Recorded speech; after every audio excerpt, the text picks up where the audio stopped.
इस कहानी की शुरुआत एक अस्पताल से होती है, जहां पर एक प्रोफेसर अपने स्टूडेंट को पोस्टमार्टम करने के तौर तरीके सिखा रहा था। इन्हीं स्टूडेंट में पौला नाम की एक होनहार लड़की भी होती है, जो पढ़ाई में इतनी अच्छी थी कि हर साल अपने कॉलेज में टॉप करती थी। इस बार भी उसने कॉलेज में प्रथम स्थान हासिल किया था, जिसकी वजह से उसे यूनिवर्सिटी ऑफ हेडलबर्ग में इंटर्नशिप करने का मौका मिलता है। प्रोफेसर पौला को अपने ऑफिस में बुलाकर उसे ये खुशखबरी देते हैं, जिसे सुनने के बाद वह काफी खुश हो जाती है और भागकर अपने बीमार दादाजी के पास जाती है। पौला के दादाजी कई दिनों से बीमार चल रहे थे, इसी वजह से वह अस्पताल में एडमिट थे।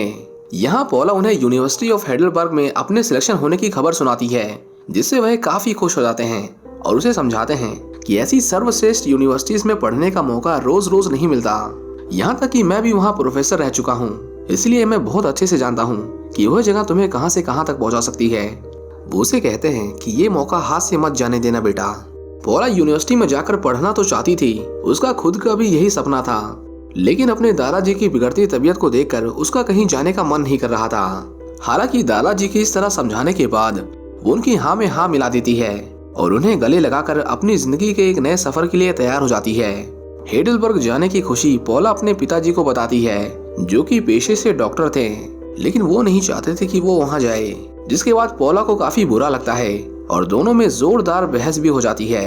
अपने पिता से बुरा बर्ताव करने की वजह से उसकी माँ उसे बहुत डांटती हैं, लेकिन बाद में मान जाती हैं और पौला की खुशी के लिए उसे वहां जाकर जिंदगी में आगे बढ़ने की इजाजत देती हैं। अब हमें हिडनबर्ग का एक दृश्य दिखाया जाता है, जहां पर ऑपरेशन थिएटर में किसी शख्स का ऑपरेशन किया जा रहा था, पर बीच ऑपरेशन में ही उस आदमी को होश आ जाता है और वह देखता है कि डॉक्टर्स उसके शरीर के सारे अंजर पंजर निकाल कर बाहर रख रहे थे। ये खौफनाक दृश्य देखकर वो बहुत डर जाता है। वह ना तो अपना हाथ हिला पाता है और दवाइयों के नशे की वजह से वो ना ही कुछ कह पाता है। आखिरकार इसी सदमे में वो दम तोड़ देता है। इधर पौला भी हिडलबर्ग जाने वाली ट्रेन में बैठ चुकी थी। वो अपनी जिंदगी के सुहाने सफर के लिए बेहद एक्साइटेड थी। ट्रेन में उसे उसी के कॉलेज में पढ़ने वाली ग्रेचन मिलती है। दोनों बातचीत कर ही रहे थे कि तभी ट्रेन में डेविड नाम के एक लड़के को हार्ट अटैक आ जाता है, मगर पौला बड़ी ही सूझबूझ से उसकी जान बचा लेती है। आखिर एक डॉक्टर का काम ही क्या होता है, किसी भी हालत में लोगों की मदद करना। डेविड पौला को शुक्रिया अदा करता है और ग्रेचन से तो उसकी काफी अच्छी बैठने लगी थी। अब दोनों कॉलेज पहुंचते हैं, जहां का वातावरण देखकर पौला का तो दिमाग ही हिल जाता है। उसने जीवन में कभी नहीं सोचा था कि वह इतनी बड़ी यूनिवर्सिटी में पढ़ेगी। हॉस्टल में पौला ग्रेचन के साथ रहने का फैसला करती है, क्योंकि वह उसे शुरुआती दिनों से जानती थी और दोनों के बीच में बॉन्डिंग भी काफी अच्छी हो गई थी। अब वह कॉलेज के चक्कर लगाते लगाते मुर्दा घर की तरफ पहुंचते हैं, जहां पर एक मृत शरीर अपने आप हिल डुल रहा था। ये देखकर ग्रेचन और उसके साथ आई हुई दूसरी लड़की डर के मारे भाग जाती हैं, मगर पौला को उससे बिल्कुल भी डर नहीं लगता। उल्टा वो तो उसके पीछे का कारण जानने के लिए उत्सुक थी। वह जब लाश के ऊपर का प्लास्टिक हटाती है तो उसका गायब सर देखकर उसका तो दिमाग चकरा जाता है, लेकिन उसे ये अच्छे से पता था कि कोई भी मृत शरीर तभी हिलता है जब उसमें इलेक्ट्रिक इम्पल्स दिया जाता है। वो जब डेड बॉडी को चेक करती है तो उसके अंदर उसे केबल और चिप लगे हुए मिलते हैं, जिसका पीछा करते करते वह एक छोटे से कमरे में पहुंचती है। इस कमरे में उसकी क्लास के सीनियर बैठे हुए थे, जो कि उन्हें डराने के लिए करतूते कर रहे थे, लेकिन पौला ने उनका पर्दाफाश कर दिया था। अब शाम होती है और हम देखते हैं कि यूनिवर्सिटी के सभी सीनियर और जूनियर एक साथ मिलकर पार्टी कर रहे थे।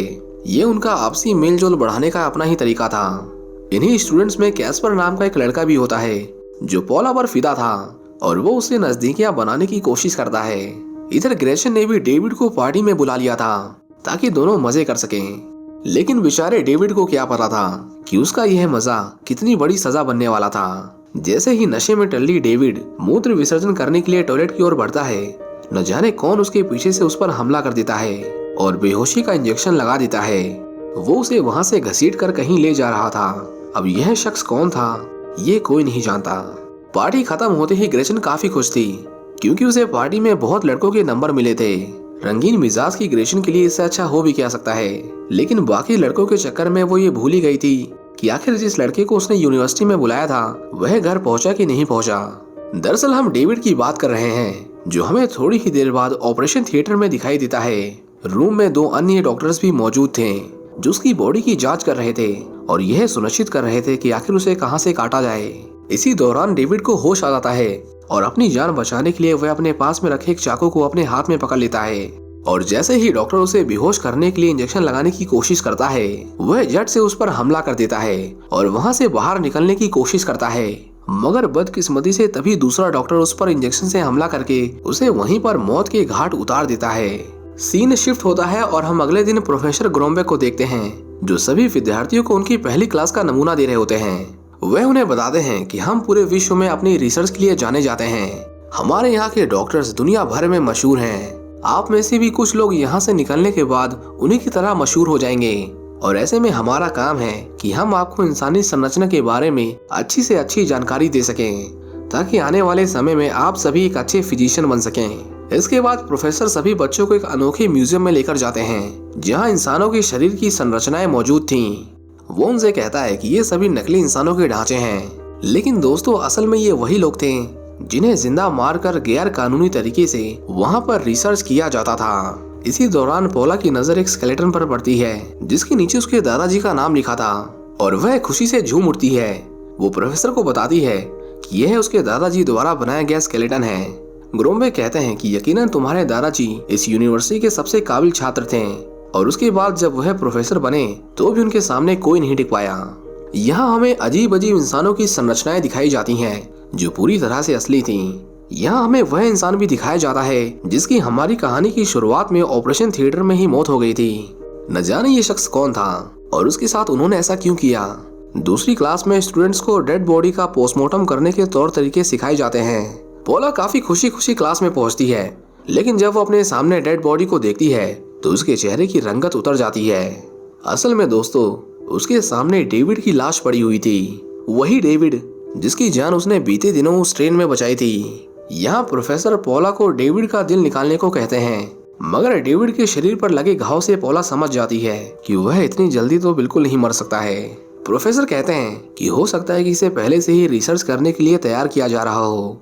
हालांकि पोला को इस बात पर बिल्कुल भी विश्वास नहीं होता, क्योंकि डेविड की हालत इतनी भी खराब नहीं थी कि वो मरने वाला हो। इनफैक्ट वो तो कुछ दिनों पहले यूनिवर्सिटी में पार्टी भी करने आया था। ग्रेशन को भी अब दाल में काला लगने लगता है और पोला चुपके से डेविड के ब्लड सैंपल को अपने पास ही रख लेती है। वो जब लैब में उसके खून की जांच करती है तो उसमें उसे बड़े ही अजीबोगरीब पदार्थ मिलते हैं, जो कि किसी आम इंसान के शरीर में पाना बेहद ही मुश्किल था। पोला अपने एक दोस्त को फोन लगाती है और उसे खून की अत्यधिक जांच के लिए कहती है, जिस पर वो उससे कहता है कि सिर्फ खून से काम नहीं चलेगा, तुम्हें उसकी बॉडी के कुछ टिश्यूज भी मुझे भेजने पड़ेंगे, तभी दूध का दूध और पानी का पानी हो पाएगा। ये बात पोला कैस्पर को भी बताती है, लेकिन उसे इन सब बातों से बिल्कुल भी फर्क नहीं पड़ रहा था। वह तो सिर्फ पोला पर फिदा था और उसके साथ डेट पर जाना चाहता था, लेकिन पोला ने अभी भी इसका जवाब उसे नहीं दिया था। पोला मुर्दा घर जाती है और डेविड के शरीर से टिश्यू निकालने के लिए उसे फ्रीजर से बाहर निकालती है। इसी बीच उसकी नजर डेविड के शरीर पर लिखे AAA पर पड़ती है। पोला उसकी बॉडी से टिश्यू निकाल ही चुकी थी कि तभी वहाँ पर रूम का गार्ड आ जाता है, जो उससे पूछता है कि तुम इतनी रात में यहाँ क्या कर रही हो। जिस पर वो फटाक से प्रोफेसर ग्रोमबेक का नाम लेकर कहती है कि उन्हीं ने उसे यहाँ पर भेजा है। वो गार्ड से पूछती है कि इस बॉडी को यहाँ कौन लेकर आया, मगर यूनिवर्सिटी की इंटरनल पॉलिसी के चलते वह बताने से मना कर देता है। डॉक्टर समझ चुका था कि पोला यहाँ पर छानबीन कर रही है, इसलिए वह ये बात किसी को फोन करके बताता है, लेकिन फोन पर दूसरी तरफ कौन था यह कोई नहीं जानता। हालांकि इससे यह जरूर साफ हो जाता है कि वो जो कोई भी था, इन सभी हत्याओं के पीछे उसी का हाथ है। हॉस्टल आते समय रास्ते में पोला को कैस्पर मिलता है, जो काफी देर से उसका इंतजार कर रहा था। उसकी आंख लग चुकी थी, फिर भी वो पोला की आंखों में आंखें डालता है और उससे अपने प्यार का इजहार करता है। अब पोला कैस्पर को प्यार करती है कि नहीं यह तो नहीं पता, लेकिन कपड़ों की तरह बॉयफ्रेंड बदलने वाली उसकी दोस्त ग्रेशन जरूर एक लड़का अपने हुस्न के जाल में फंसा चुकी थी। इस लड़के का नाम हेन था। दोनों लाइब्रेरी में जाते हैं और डेविड की अचानक से हुई मौत के बारे में बात करने लगते हैं। दूसरी ओर पोला उस AAA वाले साइन के बारे में जानने के लिए किताबों में खोज भी शुरू करती है। तभी उसे उस शब्द का मतलब मिलता है। AAA का अर्थ था एडजेक्टिवल एंटी हिपोक्रेट, जो कि एक खास तरह का रहस्यमयी समाज होता है और ये प्राचीन काल से जिंदा लोगों को मारकर उनकी बॉडी से एक मॉडल बनाया करते थे। इस समुदाय का वास्ता हिडलबर्ग यूनिवर्सिटी से काफी पुराना है। ये लोग उन्हीं लोगों को अपना शिकार बनाते थे जिन्हें पहले से ही कोई गंभीर बीमारी हो, ताकि उनको मारकर उनकी बीमारी के इलाज के बारे में पता लगाया जा सके। परंतु 90s के दशक में यह विश्वविद्यालय नाजी सोल्जर्स का कैंप बन गया, जहाँ बेकसूर और बेगुनाह लोगों के साथ एक्सपेरिमेंट होने लगा। और यही वजह थी कि पोला को लगने लगा इस यूनिवर्सिटी में समुदाय के लोग मौजूद हैं जो इसी तरह लोगों का कत्ल कर रहे हैं और डेविड की हत्या भी उन्हीं का काम है। ये सुनकर ग्रेचन काफी हैरान होती है और उसे लगता है कि डेविड की जान के पीछे ऐसे लोग नहीं हो सकते। परंतु पोला इससे पहले कुछ बोलती उसके दोस्त का फोन आ जाता है जो उसे बताता है कि डेविड के अंदर प्रोमेडल नाम का एक केमिकल डाला गया था जो खून में मिलकर उसे चुटकियों में सोख लेता है और फिर इंसान पूरा का पूरा प्लास्टिक बन जाता है। ये जानने के बाद पोला को काफी बुरा लगता है और उसे इस यूनिवर्सिटी की हकीकत धीरे धीरे समझ आने लगती है। वह जब अपने रूम में जाती है तो देखती है कि उसकी दोस्त ग्रेचन एक दूसरे लड़के के साथ मौज मस्ती कर रही थी, यानी वो अपने नए नवेले बॉयफ्रेंड हैन को भी धोखा दे रही थी। पोला प्रोफेसर ग्रोम्बे के पास जाती है और उन्हें बताती है कि डेविड की मौत नहीं बल्कि हत्या हुई है जिसे प्रोमिडल नाम के एक इंजेक्शन से अंजाम दिया गया था। ये सुनकर प्रोफेसर बहुत गुस्से में आ जाते हैं और पोला को फटकार लगाते हुए कहते हैं कि मैंने तुमको पहले ही कहा था कि मुझे डेविड के बारे में कोई बात नहीं करनी। तुम्हें इन सब चीजों में ध्यान लगाने की जगह अपनी पढ़ाई में ध्यान लगाना चाहिए। रात में पोला जब अपने कमरे में पहुंचती है तो उसे अपने बेड पर खून लगा मिलता है। पूरा बेड खून से सना हुआ था और उसके नीचे उसे एक मोमबत्ती भी मिलती है जिसे देखकर साफ साफ समझ आ रहा था कि किसी ने वहां पर कोई जादू टोना करके रखा हुआ है। इस प्रथा के बारे में जानने के लिए जब पोला हाइपोक्रेटिव समुदाय की किताब को खोलती है तो उसमें उसे पता चलता है कि ये लोग किसी को सजा देने से पहले आगाह करने के लिए उसके बेड के नीचे ऐसे ही मोमबत्तियां रखते थे ताकि वह समझ जाए कि कोई उनके रास्ते में न आए। लेकिन अगर वह व्यक्ति फिर भी उनकी बात नहीं मानता तो वह उसके चेहरे पर 3 निशान लगा देते हैं। अगर इससे भी बात नहीं बनती तो आखिर में उसके शरीर को 3 भागों में काट देते हैं। इसी बीच पोला को अपने कमरे में किसी की आहट सुनाई देती है और जब वो शख्स पर हमला करती है तो वहाँ कोई और नहीं बल्कि ग्रेचन का बॉयफ्रेंड हैन था। वो उसकी जान लेने नहीं बल्कि ग्रेचन को मनाने आया था क्योंकि वो उसे छोड़कर फिल को डेट कर रही थी। पोला उसे बताती है कि ग्रेचन यहाँ पर नहीं है, जिस पर हैन कहता है कि हाँ मुझे पता है कि वो अभी कहीं बाहर है और मैं ये भी जानता हूँ कि वो मुझे धोखा दे रही है, मगर फिर भी मैं उससे प्यार करता हूँ और उसे आखिरी मौका देना चाहता हूँ। दूसरी तरफ हम देखते हैं कि ग्रेचन अपने नए नवेले बॉयफ्रेंड फिल के साथ एनाटॉमी रूम में रंगरलियां मना रही होती है। तभी वहाँ पर हैन पहुंच जाता है। वह ये सब देखकर गुस्से से इतना आग बबूला हो जाता है कि फिल को अपने एक ही वार से मौत की घाट उतार देता है। वो ग्रेचन पर भी वही इंजेक्शन इंजेक्ट कर देता है जो उसने डेविड पर किया था और यहाँ हमें मालूम पड़ जाता है कि हैन इस रहस्यमय सोसाइटी का सदस्य है। ग्रेचन अपनी जान बचाने की बहुत कोशिश करती है मगर जैसे जैसे दवाई का नशा बढ़ रहा था वह धीरे धीरे मौत के आगोश में जा रही थी और फिर उसकी मौत हो जाती है। फिल और ग्रेचन के खून से पूरी तरह लथपथ मुर्दा घर को वो सबसे पहले साफ सुथरा करने लग जाता है। इसी दौरान वहाँ पर किसी के आने की आवाज आती है। ऐसे में हैन जानता था कि अगर किसी ने भी गलती से शेल्फ खोली तो वो ग्रेचन को देखकर आसानी से पहचान जाएगा, इसलिए वह उसका गला ही काट देता है और वहीं कहीं छुप जाता है। इसी तरह सुबह हो जाती है और हम देखते हैं कि हर कोई ग्रेचन और फिल के गायब होने की बात कर रहा था। पोला भी उन्हें ढूंढ रही थी कि तभी किस्मत से उसके हाथ मुर्दा घर की एंट्री डायरी लग जाती है। दोस्तों यह वही डायरी थी जिसमें लिखा रहता था कि कौन किस लाश को कब लेकर आता है और वह जानना चाहती थी कि आखिर उस रात डेविड की लाश को कौन लेकर आया था। और जब वो डायरी खोलती है तो उसे मालूम पड़ता है कि डेविड की लाश कोई और नहीं बल्कि हैन ही लेकर आया था, जो कि अभी उसके सामने बैठा हुआ है। हैन पोला के सामने उसकी मरी हुई दोस्त ग्रेचन की कटी हुई उंगली रख देता है और उसे समझाता है कि अच्छा यही होगा कि वह डेविड के बारे में और ज्यादा जानकारी इकट्ठा करना छोड़ दे, वरना उसके साथ भी वही होगा जो उसके दोस्त के साथ हुआ है। हालांकि पहले तो पोला को लगा कि हैन पागल हो चुका है और वो किसी दूसरे शख्स की उंगली दिखाकर उसे डरा रहा है। वो बिल्कुल निडर लड़की थी, उसे जल्दी किसी से डर नहीं लगता था, इसलिए वह पुलिस स्टेशन जाती है और पुलिस को अपनी लापता दोस्त की रिपोर्ट लिखने को कहती है। मगर दोस्तों पुलिस तो पुलिस ही होती है, फिर चाहे वह भारत की हो या फिर दुनिया के किसी भी कोने की, उन्हें पहले सब कुछ मजाक ही लगता है। यहाँ पर पुलिस अधिकारी पोला के साथ भी कुछ ऐसा ही सुलूक कर रहा था। इसके बाद वो हैन के बुलाने पर मुर्दा घर पहुँचती है, जहाँ पर ग्रेचन की सर कटी लाश देखकर उसके 2 होश ही उड़ जाते हैं। हैन उसे डराने के लिए किसी पागल की तरह ग्रेचन की लाश पर बार बार चाकू भोंकता है। पोला काफी डर जाती है और अपनी जान बचाने के लिए वहाँ से भागती है और भागते भागते वो बेसमेंट में पहुँच जाती है। बेसमेंट में उसे वही सिरिंज देखने को मिलती है जिससे उस समुदाय के लोग जिंदा लोगों को मारा करते थे। न जाने कहां से वहां प्रोफेसर ग्रोमेक आ जाते हैं। पोला उनकी जान लेने ही वाली थी कि तभी वो उसे रिलैक्स होने के लिए कहते हैं और कहते हैं कि वो इस सीक्रेट सोसाइटी को कई सालों से चला रहे हैं। यहाँ उसके कई सदस्य मौजूद हैं जो इंसानी शरीर पर एक्सपेरिमेंट करके उसकी संरचना और बीमारियों का बहुत ही गहराई से अध्ययन करते हैं। हम ही लोगों की वजह से इस दुनिया में नई क्रांति आई है और तुम्हें जानकर काफी हैरानी होगी कि तुम्हारे दादाजी भी इस समुदाय के सदस्य रह चुके हैं। यहाँ तक कि उन्होंने ही सबसे ज्यादा इसकी सेवा की है। और तो और चुटकियों में इंसानी खून को प्लास्टिक में बदल देने वाला प्रोमिडल इंजेक्शन भी तुम्हारे ही दादाजी की देन है। ये सब सुनकर पोला को काफी दुख होता है, क्योंकि उसके दादाजी उसके लिए आदर्श थे। लेकिन उसे नहीं पता था कि जिन दादाजी के नक्शे कदम पर वह चल रही थी, वह भी इन्हीं लोगों की तरह हत्यारे थे। वेल, इससे पहले पोला को अपने दादाजी से बात करने का मौका मिलता, उसे मालूम पड़ता है कि उसके दादाजी अब इस दुनिया में नहीं रहे। आगे हम इस हाइपोक्रेटिक समिति की एक मीटिंग देखते हैं, जहाँ पर हेन को दोषी करार दिया जाता है, क्योंकि हेन उनकी समिति के नियमों के विरुद्ध काम कर रहा था।